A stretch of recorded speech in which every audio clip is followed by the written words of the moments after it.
Почитувани граѓани, почитувани медиуми. После 2 години локална власт на ДПМНЕ во Неготино, резултатот е буквално нула. Ветените проекти во изборната програма на градоначалникот Горан Стојанов не се реализирани.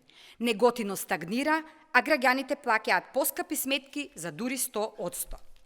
ДПМНЕ и Стојанов во Неготино ги покачија давачките за данок на имот и ги поскапеа комуналните услуги. Ветениот нов рекреативен центар кај спортската сала Младост не го реализираа.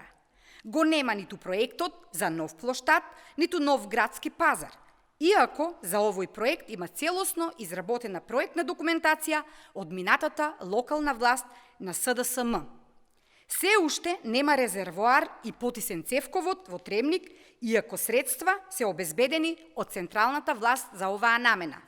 Ниту едно ветување не е реализирано. 2 години локална власт на ДПМНЕ и Стојанов во Неготино се загубени години. Едно големо ништо, резултати нула. А скандалите и несоодветната работа се секојдневие за локалната власт на ДПМНЕ во Неготино.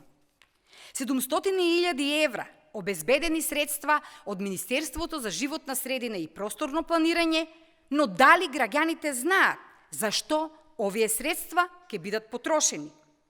Граѓаните не се информирани за трошењето на општинскиот буџет, бидејќи градоначалникот не работи транспарентно. Заклучокот е поразителен. ДПМНЕ ја има најнеспособната локална власт досега. Ви благодарам.